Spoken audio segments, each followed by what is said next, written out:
Hello, everyone. My name is Ben Miller with the National Center on Sexual Exploitation, and I'm joined today by Chrissy Lank. Chrissy is a supporter, an activist, and most importantly, a mother to young children. Now, Chrissy just accomplished something that's quite amazing. She successfully coordinated an effort to post billboards in Pottstown, Pennsylvania, that raise awareness about the harms of pornography. And she's joining me today to discuss her efforts in doing so and to talk about some ways in which you can organize a grassroots effort to combat the harms of pornography. Thank you for joining me today, Chrissy. Thanks for having me. So first and foremost, could you explain the role that you have in the anti-pornography movement? Sure. Well, like you said, I'm a mother, and I'm just passionate about educating people about the harms of pornography. And I was able to get a group together to sponsor some billboards to put up in our town. Now, what inspired you to post these billboards? Well, first, I'm convinced that people just don't know the harms of pornography. So purely education, just so people know what it's about.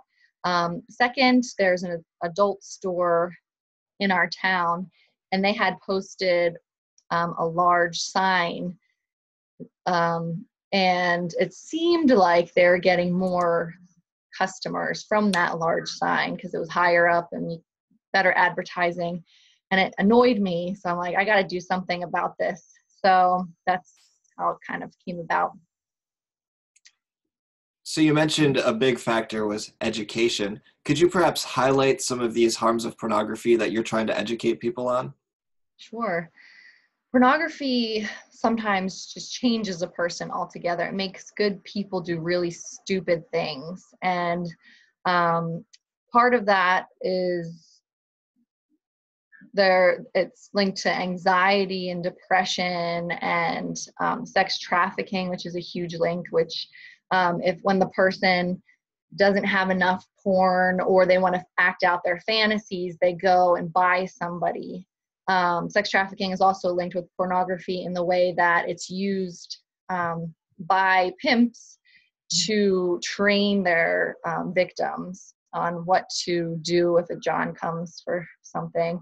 And it's also a lot of victims are in the porn videos and photos as well. Pornography also leads to sexual dysfunction too. People think it's supposed to help things, but it ends up really harming, and it harms relationships, marriages, families. It can lead to abuse and other things. So the list goes on. There's nothing really good about pornography as far as I can tell. So. Now, these billboards were 100% funded by concerned citizens. Could you perhaps talk a bit about what your experience was like working in the anti-pornography movement on the grassroots level, and perhaps some advice that you could give to people who would also like to carry out objectives such as this, post billboards in their own towns and fight pornography on a local level? Sure. Well, on the grassroots level, there's education to be done just in the regular community, even within my own circles. And people, again, they just don't know. They think it's a personal thing. It doesn't harm anybody else. It's just my thing. And that's not true at all for reasons we mentioned before. It grows like a virus throughout people's lives. And so educating people in general about it in order to raise the funds for the billboards. That was interesting. It didn't all go so well, but the whole project was easy overall. I mean, getting the billboards was easy. The content was easy. The money was actually pretty easy, but spreading awareness about it, because we were kind of quiet about it. We didn't want a certain group or person to be really attached to the billboards because we didn't want that to overshadow the message. We just wanted the information out there so people would get it. But everything else was easy. But I feel like we all have a sphere of influence, and I'm just doing what I can in my sphere of influence, reaching the people that I can in my community. And I love my community. I love the children. I desire healthy families in our community. And I think this is one way to help promote healthy families, is to get this pornography out of families, healthy and not healthy families. And, if we all can do something in our sphere, a positive thing in our spheres of influence, we can accomplish a lot. And our network can grow bigger and bigger. And, porn and sex trafficking, they have a large network. So we need ours to be bigger. So you mentioned the importance of having strong families and also your concern for children. Being a mother yourself, what is your experience like with trying to raise children in a pornified culture, and how do you keep your children safe in such a culture? Sure. Well, I tell parents when they ask me about it, I tell them, we're raising our children in a digital world as well as the real world. So we have got to parent in both worlds. We can't just hand them a device or even over to the TV and say, hey, here's the world. I trust you. Be responsible. You know how to make really good decisions. That doesn't even make any sense, but that's what we do. So we have to monitor what they watch on TV, like, with YouTube, don't put it on autoplay, things like that, just really small things even. We have to monitor what they do on their cell phones, on their tablets, and use those parental controls and use those filters, whatever you can do.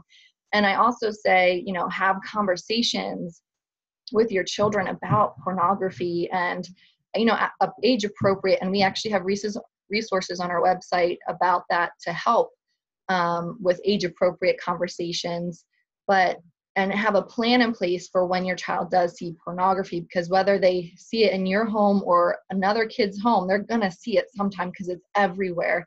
So if you had already had that conversation and they know they can come to you because you're safe and you won't yell at them and shame them or whatever, because they will feel ashamed already and maybe dirty or something, whatever, then the conversation can go a lot better. There'd be more trust between you all, and it would just be great. So having open communication about everything, I think, is a key to a lot of combating this issue and other issues too. So one of the things that we've obviously been talking about is exposing the harms of pornography, educating people on these harms, raising awareness, but you also want to spread a message of hope. What is your message of hope about pornography? Our message of hope is it's never too late to stop. The symptoms of pornography use can be reversed just by stopping the use of pornography, which is awesome. So that means there's always hope. There is a way out too. There's many different resources for that. And we have them on our website. But there's people who are going through this, and there's people who have gone through it, so you're not alone. I mean, there's 40 million Americans who watch pornography regularly. You're not alone, and there's a lot of people who came out of this and their lives have turned around after they stopped using porn. And so it can happen. It can happen. It's not a hopeless situation, and we don't want to shame anyone. I really do believe that some people feel enslaved to porn too. It's almost unavoidable because of our culture is so pornified, like you had mentioned. But there's a way that we can heal from that, help people get out of that and avoid some things. And the people who really are avid watchers, who they would say are addicted, they can get out of it. There is hope. So thank you for bringing that up. There is hope. There is hope. There is hope. Awesome. For prevention too. We have that on our website for prevention for kids and whoever else and families, individuals, to not go down that path as well. Awesome. So like you said, you have a website. Where can people find more information about your efforts in Pottstown and also resources for them to take action in their communities? Sure. Our website is passonthetruth.com, like pass it on, not pass over it. Okay. Passonthetruth.com. And on there, you will find statistics, you will find resources, you will find hope, you will find other websites. Your Brain on Porn, Fight the New Drug, National Center on Sexual Exploitation, Shared Hope, our local or our county human trafficking website on there as well. And if you can contact us and we can help you with the process of putting up billboards in your community or whatever, just talk to us and we'll be happy to talk back.